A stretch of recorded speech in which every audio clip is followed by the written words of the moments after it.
Vamos a la palabra. Hoy quiero seguir con el mismo tema de la sepultura, de la muerte, inclusive crucifixión de Jesús. Todo ese proceso y esa realidad que nuestro Salvador vivió hace más de 2000 años atrás. Y hoy quiero hablar de un tema que este mensaje lo he titulado El dueño de la tumba. Y este es un tema peligroso cuando se está hablando con una comunidad hispana. Me decía una señora que representaba en ese entonces a Memorial Plan. Ustedes saben que es un negocio que tiene que ver con funerales y todos los procesos relacionados con la muerte. Y ella me decía, la comunidad más conflictiva o complicada para hablar de este tema es la comunidad hispana. A los hispanos no nos gusta que nos hablen de la muerte. No nos gusta que nos hablen de la tumba. No nos gusta que nos hablen de la sepultura. Bueno, yo entiendo eso. Y por eso no voy a hablar de la tumba. Aunque voy a hablar en relación a una tumba, la más grande de todas, la que contuvo al Señor Jesús. En realidad voy a hablar del dueño de la tumba. Entonces, el énfasis de este mensaje, no se asusten, no es muerte, no es funerales, no tiene que ver con eso. Tiene que ver con una persona que dispuso entregar su tumba para que el cuerpo de Jesús estuviera. Y si hablara de esa tumba, en realidad estaría hablando de esperanza, porque esa tumba hace 2000 años que está vacía. ¿Alguien puede decir amén a eso? Ahora, lo que sí quiero establecer como base inicial de este mensaje es presentar el tema de la soberanía de Dios. Di conmigo, Dios es soberano. Y cuando hablamos de un soberano lo entendemos en términos humanos, los reyes de las naciones, sobre todo en tiempos antiguos, porque hoy las monarquías son representativas, son figurativas, pero en tiempos antiguos los soberanos cuando establecían leyes, las leyes de los soberanos, de los reyes, eran decretos. Y los decretos se cumplían sí o sí. Bueno, la Biblia revela y habla y nombra a Dios bajo el título de soberano, lo cual quiere decir que Dios tiene el poder para decretar y todo lo que Dios dice se hará sí o sí, porque Él no tiene solamente el poder sobre un reino territorial, Él tiene el poder sobre el universo, porque Él lo creó. ¿Alguien escuchó lo que yo dije?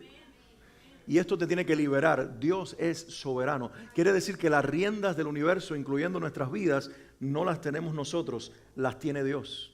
¿Y por qué hablo de soberanía en relación a una tumba, en relación a una persona que inicialmente era el dueño de la tumba donde pusieron a Jesús? Porque quizás en ese relato de la sepultura de Jesús se expresa como nunca antes la soberanía de Dios en cada detalle de la historia de la redención. José de Arimatea, que es el personaje que hoy voy a estar compartiendo y hablando acerca de su vida para encontrar lo que Dios nos dice a nosotros en relación a esta verdad, no sabía que cuando entregó su sepultura para que pusieran en ella el cuerpo de Jesús, estaba cumpliendo una profecía. 700 años antes de ser sepultado Jesús, el profeta Isaías habló de su sepultura. Y quiero leer textualmente las palabras de Isaías en Isaías 53, versículo 9, en la primera parte. Mira lo que dice el profeta. Y se dispuso con los impíos su sepultura, mas con los ricos fue en su muerte. ¿Alguien escuchó lo que acabo de leer? Quizás si no tienes todos los detalles del momento de la muerte y después la sepultura de Jesús, esto pasa desapercibido. Pero Isaías está diciendo cosas que puntualmente y específicamente se iban a cumplir en el momento en que Jesús iba a ser sepultado. Recuerdan que cuando Él fue crucificado había dos malhechores al lado de Jesús. Y la Biblia está hablando aquí en la profecía de Isaías que su vida y su muerte iba específicamente a ser dispuesta entre los impíos, entre estos dos malhechores.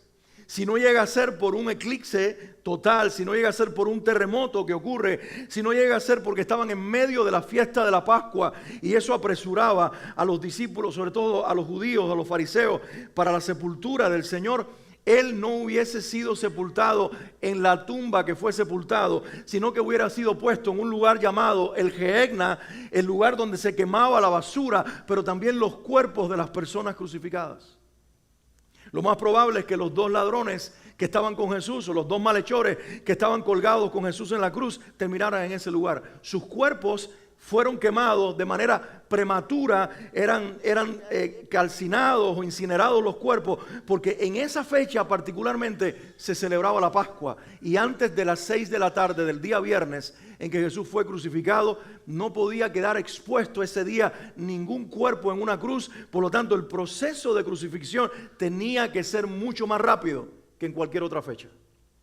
Y Dios sabía exactamente eso, y por eso su Hijo en aquel momento entregó su espíritu más o menos como a las 3 de la tarde, 3 horas antes de que llegara el próximo día, que comenzaba a las 6 de la tarde del día viernes, empezaba el sábado de la Pascua y había una fiesta del día de reposo en la cual todos tenían que descansar. Por eso antes tenía que ser sepultado, y por eso cuando los soldados vieron que Jesús ya había fallecido, en lugar de que lo mataran como hicieron con los demás o le partieran sus huesos para que muriera por asfixia y se le parara el corazón, simplemente lo dejaron y lo traspasaron con aquella lanza al costado, cumpliéndose otra profecía de la Escritura. Y más tarde, José de Arimatea propuso que Jesús fuera puesto en su sepultura, la cual era la de un hombre extremadamente rico.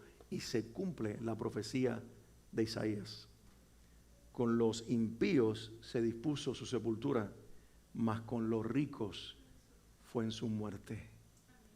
Y esto lo que está diciendo es que Jesús estaba muriendo por todos.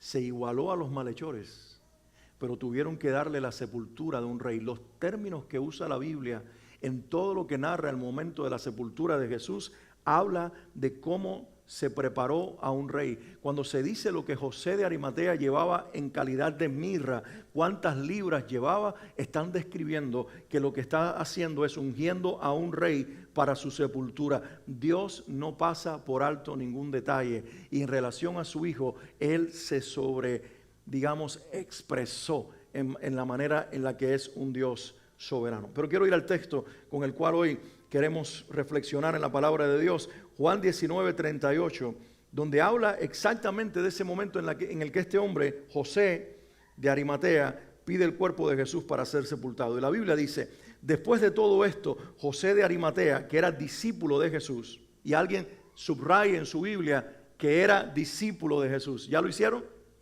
No los veo. Pero ahí en el dedo o con la mano marquen, porque esto es significativo. José no iba a convertirse en un discípulo de Jesús. José ya era un discípulo de Jesús. ¿Alguien me está escuchando? Porque voy a empezar a describir a este hombre en los próximos minutos, y él no tiene el perfil de un discípulo.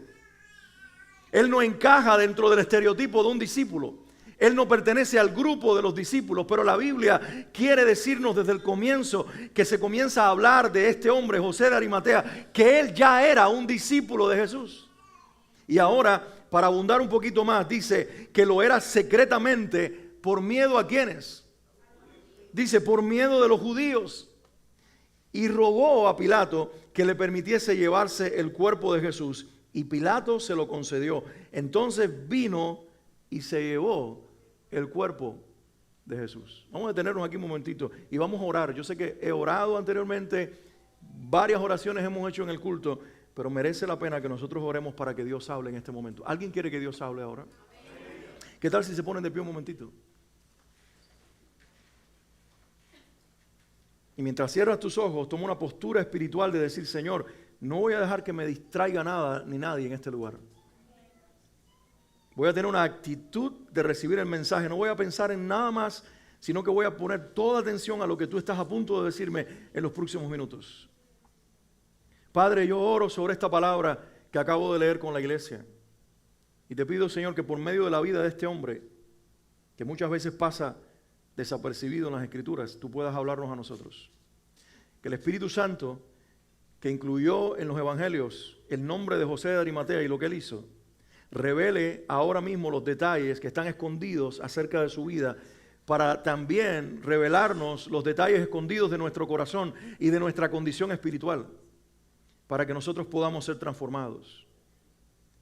Habla, Señor, con tu poder, habla con tu verdad. Úsame para hablar tu palabra. Espíritu Santo, llena este lugar. No solamente lléname a mí con tu unción para hablar, unge a tu iglesia con la unción de escuchar. Y mientras eso sucede en este lugar, que los demonios sean atados, que el diablo sea reprendido y que tus ángeles sean desatados sobre este edificio para guardarnos y protegernos sobrenaturalmente. Habla tu palabra en el nombre de Jesús. Amén y amén. Voy a tomar asiento, gracias. Lo primerito que vamos a hacer en este día es ver el perfil de José de Arimatea, ver las características que la Biblia, no solamente Juan, sino los otros evangelistas nos dan alrededor de su vida o acerca de su vida. Y lo primero que los evangelios, tanto Juan como Lucas y otros, dicen de José de Arimatea es que era 100% judío. ¿Y por qué quiero enfatizar esto? Porque cuando leímos el pasaje anteriormente dice que él le tenía miedo a un grupo de personas. ¿A quién le tenía miedo? Es decir, que le tenía miedo a su propia gente. Por ahí hay un dicho que no me acuerdo en este momento, pero dice, no hay peor... No, ese no es. No, yo sé que ustedes... ¿No hay peor qué? No hay peor cuña que la del mismo palo. Apréndanse esa ahora, ¿ok? Entonces, lo que está ocurriendo aquí en este contexto es eso. Este José de Arimatea le tenía miedo a su gente. Era un judío de Arimatea. Arimatea era un pueblo en la provincia de Judea. Y de ahí, Judea, viene el nombre judío. De hecho, hoy todos los que son israelitas les dicen judíos, pero realmente judíos originalmente eran los que nacían en esa provincia que quedaba al sur de Israel, donde estaba la capital Jerusalén. Y este hombre había nacido de una familia 100% judío. ¿Qué quiero decir con esto? Que este hombre había nacido en el seno de una familia estrictamente religiosa. En el seno de una familia que conocía la ley de Moisés, que fue instruido en los mandamientos de Dios, que conocía la Torá, los 5 libros del Antiguo Testamento que se le atribuyen a Moisés. Este hombre desde niño iba el sábado a la sinagoga, repetía las escrituras, era instruido en las enseñanzas de los judíos del Antiguo Testamento. Este hombre era un hombre religioso, formado en una familia judía. Este hombre, desde el punto de vista del resto de las personas, podía estar más cerca de Dios que ningún otro. ¿Me están escuchando? Ahora, la Biblia también nos da otros detalles con relación a José. No solamente era un hombre judío, lo cual lo convierte en una persona religiosa, conocedor de las Escrituras y temeroso del Dios de Israel. Él también, dice Mateo en el capítulo 27, que era un hombre rico e influyente. Tenía poder e influencia. Y comiencen a poner esto en el perfil de una persona, porque cuando nosotros comenzamos a mirar referentes en los seres humanos, sobre todo cuando somos personas que también tenemos cierta sensibilidad espiritual o abrazamos la religión, buscamos gente que sean espirituales como nosotros, que amen a Dios como nosotros, que conozcan la Biblia como nosotros. Y ya José tiene eso a su favor. Era un hombre que había crecido en un hogar judío, instruido en la ley de Moisés, que posiblemente, y nos dice la Escritura más tarde, que la practicaba y la vivía, pero además tenía a su favor que era rico, tenía mucho dinero, y a nosotros nos atraen las personas ricas. No sé si ustedes han visto, hay un youtuber que se dedica a acercarse a personas que conducen autos muy lujosos y a preguntarles a qué se dedican. ¿Lo han visto? Él le dice, hey, ¿a qué te dedicas? Dice, soy cirujano, tengo una empresa de tecnología, porque trae un carro que vale mínimamente $100,000. Yo no he visto a ese youtuber nunca acercarse a alguien con un Toyota, ni un Honda como el mío. Pasamos desapercibidos. ¿Por qué razón? Porque la gente es influenciada y atraída a donde está la riqueza, lo costoso y el poder. José tenía eso. Así que podía ser atractivo para el que tiene una sensibilidad espiritual y religiosa, pero también para aquellos que admiran a los que tienen dinero y poder. No solamente tenía dinero, era influyente. Dice la Biblia en el relato que acabamos de leer, en el relato de Mateo, en el relato de Lucas 27 inclusive, que él se acercó a Pilato, que era el gobernador romano, y le pidió el cuerpo de Jesús. Tú no podías llegar al palacio de Pilato en medio de la semana de la Pascua, cuando había una estricta seguridad alrededor del palacio de Pilato, porque los judíos se ponían medio celosos con su religión en esos días y podían atentar contra la seguridad del gobernador. Tú no podías llegar como Pedro por tu casa a donde vivía el gobernador romano. Tú tenías que ser una persona conocida e influyente, que tuviera puertas abiertas. Y además la historia nos dice, y la Biblia lo da a entrever, que en esos días, por causa de lo que había sucedido con Jesús, Pilato estaba molesto con los líderes religiosos. Así que él no quería en ese momento, como decimos nosotros coloquialmente, verlo ni en pinturas. No lo quería ver a ningún judío.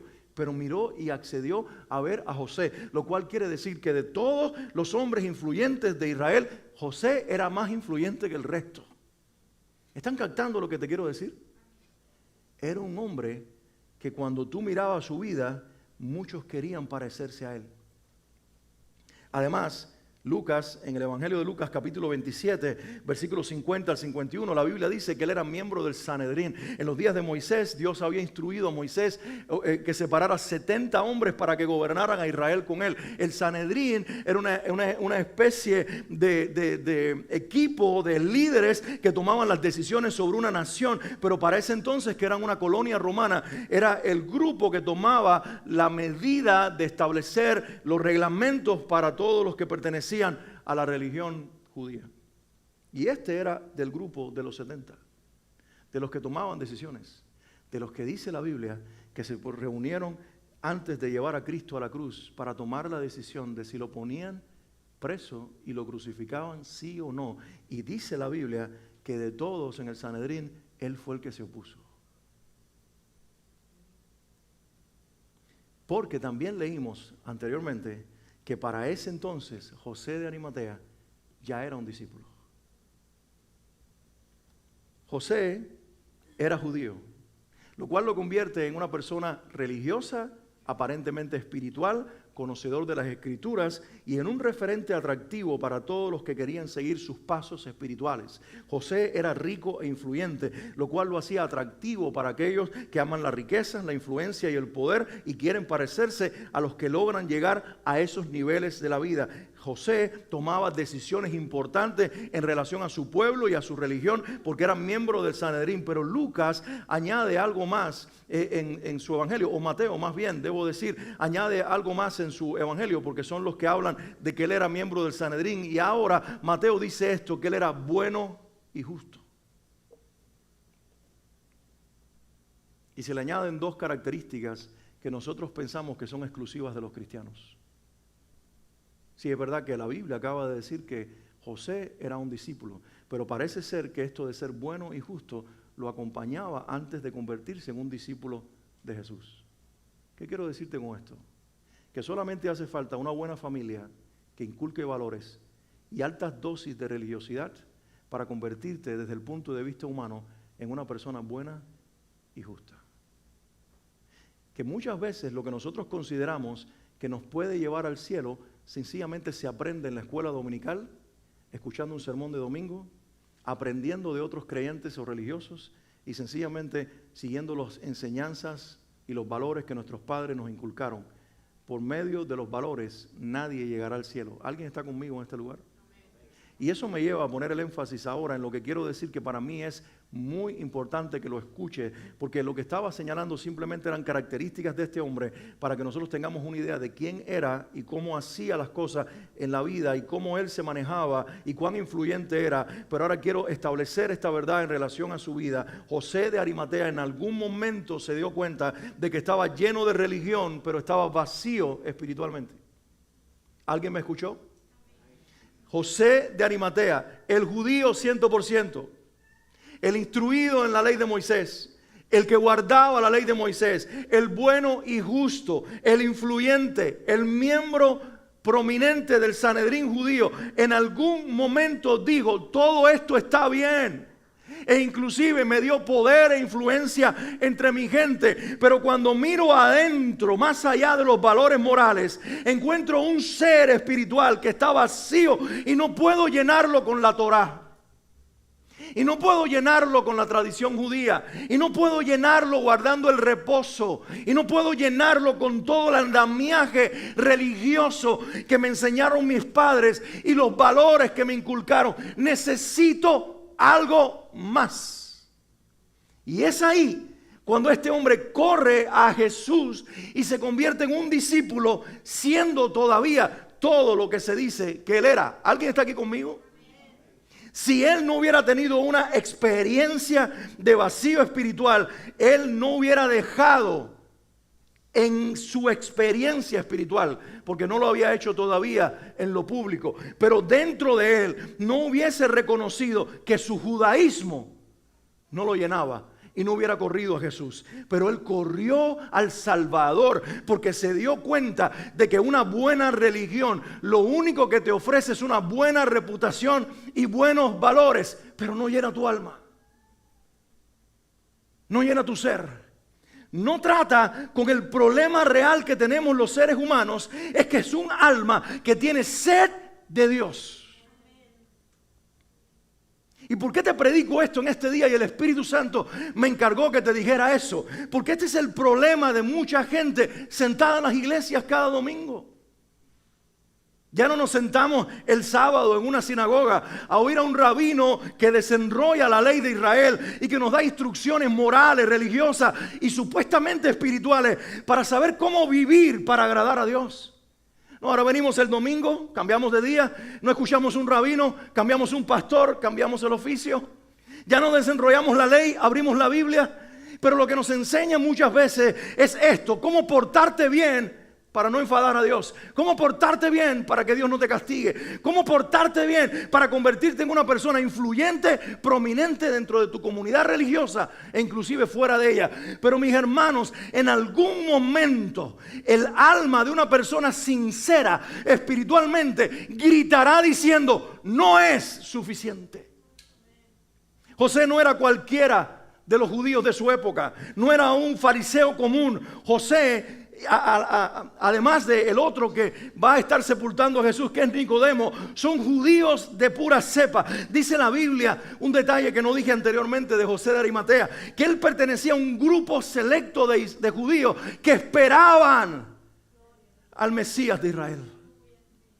Este hombre no estaba jugando a la religión. Este hombre sabía que había algo más que repetir la Torá, que guardarla, que cumplirla y que ser un celoso religioso. Este hombre sabía que no es con dosis de religiosidad que se resuelve el problema de adentro.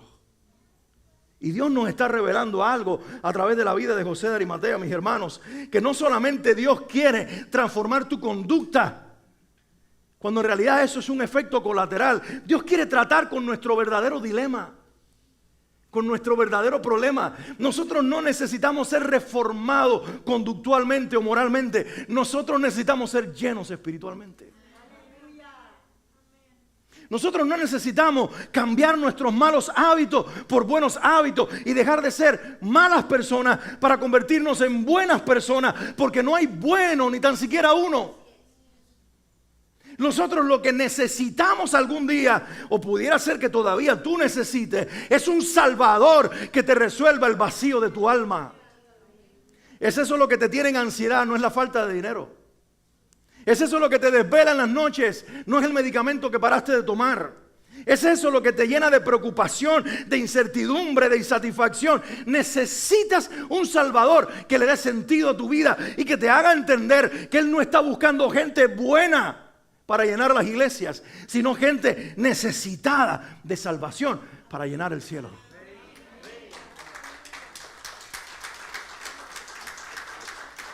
Este hombre, desde el punto de vista humano, no necesitaba nada. Este hombre lo tenía todo. Tenía dinero, tenía poder y tenía influencia. Y esto nos revela que el evangelio no es solamente para gente quebrada y pobre con problemas financieros. Esto no solamente nos revela que el evangelio no es para aquellos que andan por la vida carentes de lo económico. Esto revela que el rico y el pobre necesitan un Salvador. Todos. Esto revela que el mismo problema lo tienen todas las clases sociales. Que no importa la condición de nuestro bolsillo ni de nuestra cuenta del banco, el alma tiene una necesidad latente. Como dijo aquel antiguo predicador y teólogo de siglos anteriores, él dijo: hay una necesidad incurable en el ser humano y solo Dios la puede sanar. Otro teólogo dijo: hay un molde en el espíritu del ser humano que el único que lo puede llenar es Dios. No lo va a llenar la religión. Yo te pregunto, ¿por qué estás aquí esta mañana? ¿Llegaste para que un experto en comportamiento humano y en religión te enseñe cómo vivir para agradar a Dios? Eso no es lo que enseña la Biblia. Llegaste para que yo te diga algunos tips o te dé algunos consejos de cómo hacer para que entonces te vaya bien el día de mañana y esta semana financieramente seas bendecido, físicamente seas bendecido, relacionalmente seas bendecido. A eso no viniste. Viniste como todos llegamos a este lugar. Tenemos una necesidad latente de una relación íntima con una persona que más que llenarnos de religión la cabeza, quiere llenarnos de su presencia, el alma, el espíritu. Y ahí no se llega por medio de prácticas, sino de renuncia. No se llega a la salvación por medio de lo que hago, sino de lo que creo y en quién creo. No se llega por medio de los pasos que doy para convertirme en una mejor persona. Se llega por medio de la confesión de un nombre, Jesucristo. Tú eres mi Salvador. Tú eres la persona que estaba buscando. Tú eres al que yo necesitaba. Nadie me puede llenar, seguramente dijo José, como tú, Jesús, me llenas. Y ese día se convirtió en un discípulo de Jesús, aunque secretamente. Quiero leerte una vez más el pasaje con el que comencé, Juan 19, 38, después de todo esto. ¿Después de qué, iglesia? ¿Y qué es todo esto? Después de todo lo que pasó con Jesús, después de que lo tomaron preso, de que lo golpearon en el rostro, de que le dieron latigazos y le arrancaron la piel, de que le pusieron una madera encima y lo hicieron caminar el Vía Crucis, después que lo llevaron a la cruz y lo crucificaron, después que estaba muerto en la cruz, después que hubo un eclipse y un terremoto en Israel, después que todo fue un caos en aquella ciudad, este hombre apareció en la escena. ¿Dónde estaba antes? Te pregunto, ¿dónde estaba antes? Porque Él aparece después de todo esto. Antes estaba silencioso en medio de los detractores de Jesús. Para los discípulos de Cristo, José de Arimatea era un miembro del Sanedrín que había tomado la decisión de crucificar a su Señor. Ellos no sabían lo que había pasado en secreto. Ellos no sabían que Él se había abstenido del voto. Para el resto de la gente era un judío que vestía ropas de fariseo, que hacía oraciones en las calles, que tomaba decisiones muchas veces arbitrarias en contra de su pueblo. Pero adentro en el corazón había un discípulo secreto.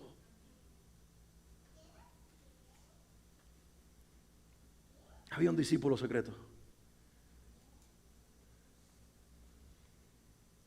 Y dice la Biblia, quiero leer este pasaje en Mateo 27, 57, que cuando llegó la noche, vino un hombre rico de Arimatea, llamado José, que también había sido discípulo de Jesús. Me quedo ahí un momentito.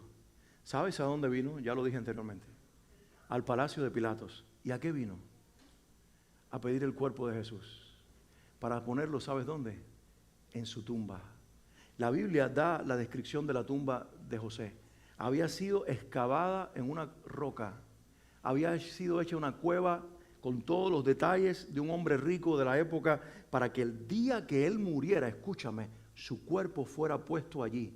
Pero cuando él vio a su Salvador morir en la cruz, él dijo, no voy a usar mi tumba para mí, voy a usarla para el cuerpo de mi Señor. Insisto, Dios en su soberanía estaba orquestando todas las cosas para que la profecía de Isaías se cumpliera al dedillo, para que Jesús fuera puesto en sepultura de ricos y para que allí se le diera el homenaje al rey que el rey merecía. Pero hay un detalle aún más poderoso detrás de todo esto. En el momento en el que Jesús fue abandonado por sus discípulos más cercanos, el momento de su muerte, fue cuando más transformado fue José de Arimatea. ¿Alguien me está escuchando? Todos los discípulos de Jesús corrieron cuando lo vieron crucificado o a punto de ser crucificado. Pero este hombre que tenía miedo antes de que Jesús muriera, se llenó de valor cuando Jesús murió. Los 11 discípulos, porque ya Judas no está en la escena, necesitaron que Cristo resucitara y que después enviara al Espíritu Santo para volverse gente valiente. José lo único que necesitó ver fue a su Salvador muerto en la cruz para perder el miedo e identificarse con él públicamente. ¿Qué quiero decir con esto? No quiero establecer una crítica de los discípulos. Quiero establecer algo en relación a Dios. Dios nos conoce también, que Él sabe que en el proceso de su muerte, sepultura y resurrección y la venida posterior de su Espíritu Santo, cada uno de estos eventos tenía un detalle para transformar la vida de una persona, porque Dios, en lugar de censurarte, está permitiendo experiencias y realidades que saben que tocarán a cada persona específica de acuerdo al lugar donde se encuentra. ¿Me hago entender? Más que señalar una crítica de los discípulos o exaltar a José, estoy diciendo cuán grande es Dios para usar cada detalle alrededor de la obra de la redención, para tocar específicamente a personas particulares, porque como dijo alguien hace mucho tiempo atrás, Dios no nos hizo en serie, Dios nos hizo en serio. ¿Sabe lo que eso quiere decir? Que eres un ser humano individual, específico, con el cual Dios está tratando de manera particular y específica. Los 11, por causa de su relación con Jesús, necesitaban una tumba vacía y a un espíritu viniendo. Este hombre, por causa de la posición que ocupaba, lo único que necesitaba y que le demandaba a Dios en ese momento era salir del closet en el mejor sentido de la palabra. Era salir del anonimato, era salir de la oscuridad y decirle a todos: ya no tengo miedo, mataron a mi Salvador, pero precisamente descubrí algo en su muerte. Que la tumba que fabriqué para mí ya no la necesito, porque Él murió en mi lugar. Él murió en mi lugar. Eso es lo que José está diciendo al entregar su tumba. Esa tumba era para poner mi cuerpo. Y claro que me moriré un día, pero ya no me importa dónde pondrán mi cuerpo, porque uno ocupó mi lugar. El que no tenía pecado se hizo pecado por mí. El que no merecía condenación la cargó por mí. El que no tenía derecho a bajar al infierno lo hizo por mí. Ahora no voy a darle importancia a mi muerte, porque uno murió en mi lugar y mi vida fue transformada por Él.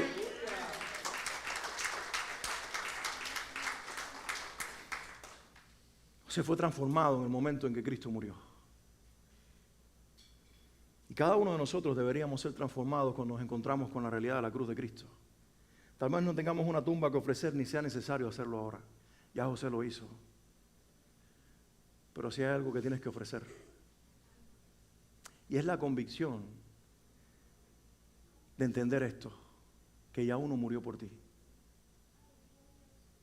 ¿Y sabes lo que eso significa? Que tenemos que parar de jugar a la religión, porque eso fue lo que ahogó a José. Eso fue lo que destruyó el fariseísmo. Los fariseos, alrededor de menos de un siglo después, habían desaparecido. Los que creyeron en Jesús siguieron existiendo hasta nuestra generación. Nos alcanza la fe. ¿Sabes por qué? Porque el fariseísmo, como todas las religiones, ahogaba al ser humano en un sistema de pretender delante de las personas que somos perfectos y de tratar de agradar a Dios por medio de nuestras acciones. Pero Jesús vino y le ofreció al hombre lo que nadie le ha ofrecido. No necesitas impresionar a nadie, sino confesarte pecador, reconocer que no mereces la vida eterna, pero que yo vine a comprar el derecho para ti, que yo pagué tu deuda completamente. Y si tú crees esto y me recibes como tu Salvador, vas a ser reconciliado con mi Padre y Él te va a llamar hijo mío, hija mía.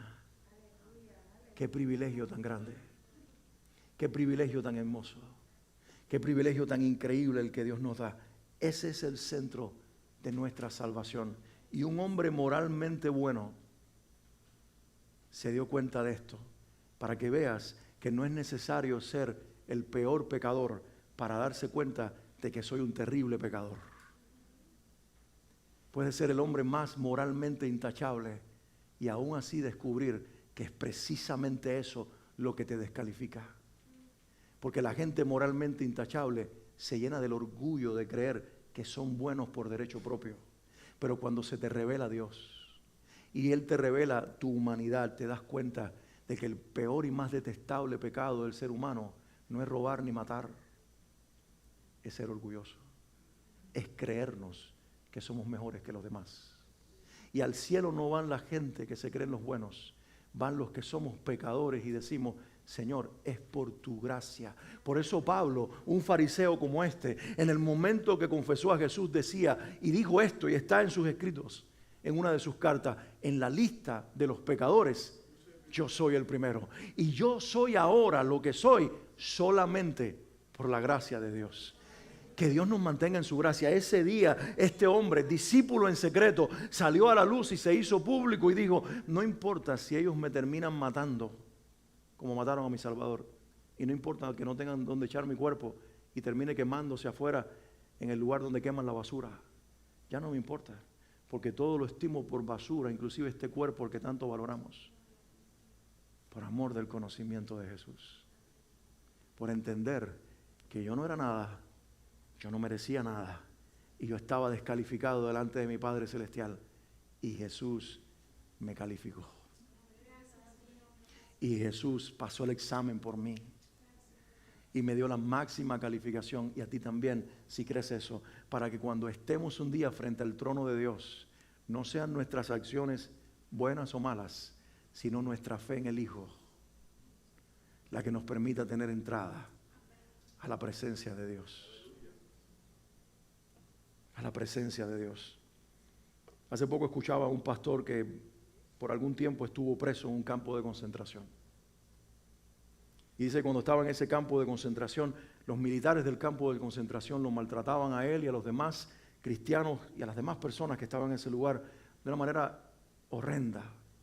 Pero hubo un militar, uno de los soldados que estaba allí, un oficial de aquel ejército, que tenía un trato diferente hacia ellos. Él los trataba bien. Él les traía comidas cuando otros no les querían dar de comer. Él los protegía del abuso de terceros. Él se mostraba diferente. Y este pastor, cuando escribió sus memorias acerca de esta realidad, y contó estas memorias en una congregación hablando acerca de su testimonio, dijo públicamente en un lugar: me encantaría, si este hombre está vivo, saber dónde se encuentra, irlo a visitar para darle las gracias por ese trato de misericordia, e inclusive hacerle una pregunta: ¿por qué usted lo hizo y fue diferente a los demás? Alguien escuchó este deseo del predicador y se dedicó a buscar a este hombre, y un día le hizo una llamada al pastor y le dijo: mire, la persona a la cual usted quiere volver a ver, aquel oficial que a diferencia de los demás no lo maltrató, lo trató bien, lo protegió, lo cuidó, le dio de comer, está vivo, vive en tal ciudad, y este es su teléfono y su dirección. Él no lo llamó, él se dirigió al lugar sin decir nada, tocó la puerta de la casa, le abrió la puerta a una mujer que más tarde supo que era la hija de este hombre, se identificó, le dijo que conocía a su papá de décadas atrás y que quería saludarlo. La mujer le pasó a una habitación, el predicador, el pastor, le habló al hombre y le dijo: ¿usted no se acuerda de mí? Y el hombre le dijo: mira, hay un problema, tu voz me parece reconocible, pero no te puedo ver porque estoy ciego. Y él le dijo: nos conocimos hace muchos años atrás, yo estuve en un lugar muy malo y usted también estaba en ese lugar. Y el hombre le dijo: ¿estás refiriéndote a este lugar? Y le dio el nombre del campo de concentración. Y él le dijo: sí. Y el hombre ciego le dijo: ¿y tú eras del grupo de los cristianos? Y él le dijo: sí. Y le dijo: ¿y tú eres fulano de tal? Y él le dijo: sí. Y el hombre comenzó a llorar. Y le dijo: le he pedido tanto a Dios volver a ver a algunos de ustedes y pedirles perdón por todo lo que tuvieron que vivir en aquel lugar y por haber estado yo en un lugar en el que tanto daño le hice a ustedes. Y le dijo: no te preocupes, mi corazón ha sido perdonado. Y yo vine para reiterarte eso, pero más que nada para darte gracias, porque en realidad fuiste diferente a todos los demás. Y por eso quería hacerle una pregunta. Y mi Dios me ha dado la oportunidad de que los dos tengamos vida para reencontrarnos después de tantos años. Y poder hacer esta pregunta: ¿por qué usted fue tan distinto a los demás? Y el hombre, intentando mirar en la dirección, recuerden que estaba ciego, donde estaba el predicador, le dijo: te lo voy a responder, no con una respuesta típica, sino cantándote una canción. Y comenzó a cantar un himno. Y entonces le dijo: cuando yo era niño, mi madre me llevaba a la iglesia y a la escuela dominical.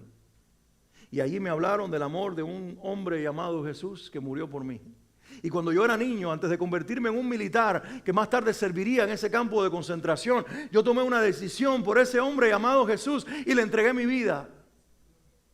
Y después en el camino de la vida me perdí un poco, me fui al ejército, abracé otros ideales y creí en ese momento que estaba defendiendo mi patria, haciendo lo que hacía. Sin embargo, cuando los vi a ustedes manteniendo su fe, cantando sus himnos, leyendo su Biblia, haciendo sus oraciones, dije: Señor, lo menos que puedo hacer, habiéndote abandonado como lo hice, es en secreto pelear por estos que públicamente están viviendo la fe que yo debería vivir.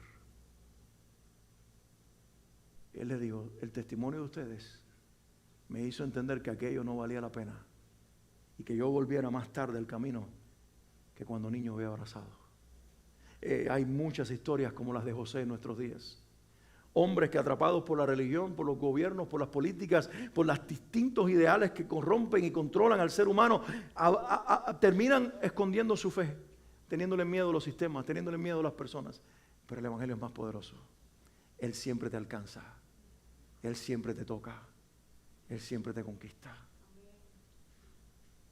Y había un hombre llorando que no podía ver con sus ojos físicos, pero que estaba viendo la redención de Dios en la vida de alguien que décadas después le decía: usted ha sido perdonado por nosotros, pero recuerde que si se arrepintió delante de Dios, en el nombre de Jesús, usted ha tenido perdón y tiene vida eterna a pesar de todo lo que participó y de todo lo que vio y permitió. Usted ha sido perdonado. Hermanos, la conclusión a la que llegamos en este día: la gracia de Dios es abundante. La gracia de Dios alcanza a cualquier persona. La gracia de Dios está disponible para todo el que cree. No para los que se creen buenos, no para los suficientes, no para los moralmente intachables y perfectos, no para los que tenemos demasiado orgullo que creemos que nos debemos ganar el cielo. No, para los humildes, para los que nos arrepentimos, para los que vemos el más pequeño pecado como el más grande que nos descalifica la eternidad, para los que podemos decir: Jesucristo, todo se trata de ti. Tú eres el camino, la verdad y la vida. Y nadie, absolutamente nadie, puede ir al Padre si no es por medio de ti. Y si hoy podemos abrir nuestro corazón, los que hemos tomado esta decisión, y darle gracias al Señor y decirle: estoy aquí sentado en este lugar con un corazón lleno, con una experiencia espiritual verdadera, no gracias a mí, sino gracias a Jesucristo. ¿Cuántos lo alaban en este día? Pero tal vez estás ahí peleando con la fe, estás peleando en esa encrucijada espiritual y todavía estás pensando: ¿qué hago? ¿Qué necesito hacer? ¿Cómo tengo que comportarme? ¿Qué puedo hacer para probarle a Dios que soy una mejor persona? No tienes que hacer nada, solo una cosa: cree solamente. El que cree en el Hijo tiene vida eterna. Es lo que dijo Jesús: es el que cree en mí tiene la vida eterna. Él es el camino. Él es la alternativa. Él es el único que hace posible que tu Padre y tú se puedan reconciliar. Dios y tú se puedan unir en una relación permanente y eterna y pueda ser llamada hija de Dios, hijo de Dios, por medio de uno solo, Jesucristo. Y a su nombre sea la gloria. ¿Alguien la gloria a Dios en este lugar? ¿Alguien le da gloria a Jesús en este lugar? Dale fuerte el aplauso. Gracias, Señor Jesucristo. Vamos a orar. William, si puedes venir un momentito, vamos a orar. Vamos a pedirle a Dios que esta palabra se afirme en nuestros corazones y después nos vamos a quedar unos minutos sentados. Si quieren, quédense sentados un momentico para quedarnos en esa postura, porque voy a orar y nos quedamos para oír el informe sobre las finanzas. Oramos. Padre, en el nombre de Jesús, gracias. Gracias por hablar a nuestros corazones en este momento. Gracias por revelarte a través del testimonio de José de Arimatea. Gracias porque no son los buenos, no son los nobles, no son los justos, no son los que aparentemente y moralmente somos perfectos. Los que tienen vida eterna son los que creen en Jesús, los que se arrepienten, los que confiesan su nombre. Señor, gracias por revelar en este día que todo ser humano tiene una necesidad de salvación. Sin importar cuán bueno o buena sea esa persona, moralmente hablando. Y te pedimos en el nombre de Jesús que cada uno en este lugar tenga la convicción de que el único camino al Padre, el único camino a ti, Padre, es Jesucristo. Que podamos tener una relación verdadera y eterna con nuestro Salvador. A Él sea la gloria. A Él sea la alabanza. A Él sea el honor por siempre. Gracias, porque lo que no pudimos hacer por nosotros, tú lo pudiste hacer en nuestro lugar. Gracias, Salvador eterno. Amén.